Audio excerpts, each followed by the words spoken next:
From the opening seconds of this film, everything about it is a win. The freaky visuals, the eerie surrealist tone, the messed up white Jesus cult leader character. I mean, look at this. But it's the first time we hear the movie's theme music that you know that 1978's The Visitor might just be the best soundtrack you've ever heard.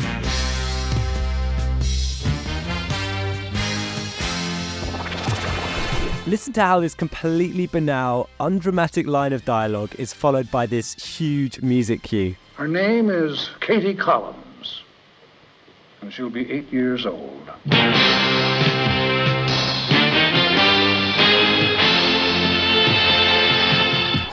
And then it just cuts to a normal basketball game. As if we weren't just in an alternative dimension or something 2 minutes ago. The film is about Katie Collins. Katie Collins. Nope. A little girl who possesses demonic telekinetic powers makes sense in this world.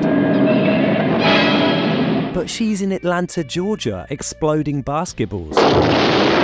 It's another 13 minutes or so before we get another blast of that amazing theme tune. This time over an equally underwhelming moment of just two guys walking up some stairs.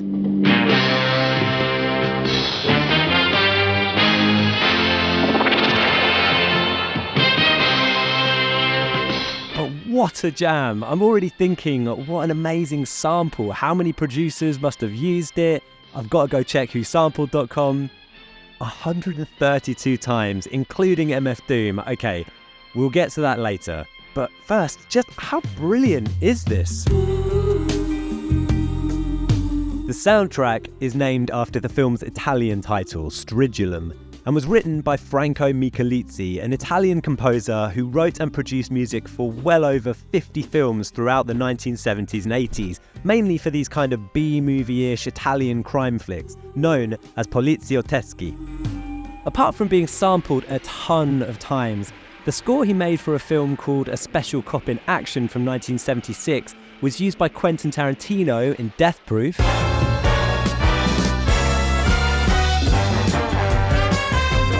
and rearranged versions of his tunes even appear regularly as incidental music in Curb Your Enthusiasm.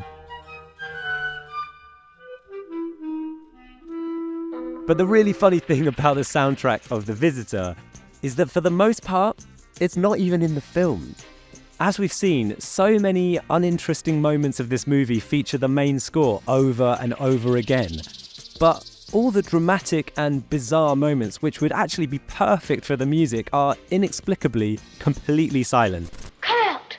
Come out! Come out! Oh my God. What were the editors thinking? Check out this bird attack scene.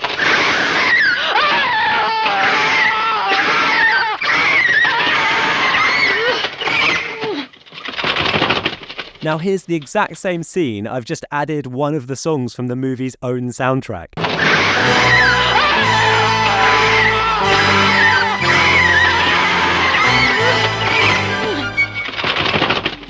And so, crate diggers, if you want to hear these bangers, you have to go listen to the soundtrack in full. My personal favourites are Voices for Sadness theme, and the should have been a funk classic, Jersey Again. So let's get onto those samples. The track Sadness Theme, not to be confused with Voices for Sadness Theme, was sampled by Danger Doom for the 2005 track The Mask. Just to keep feta and stay dip. You need it like a letter or better, a getaway whip. And by 7L and Esoteric for That's Right from a year earlier. See us out on the strip and be like, that's right. Police scouting our whips, be like, that's right.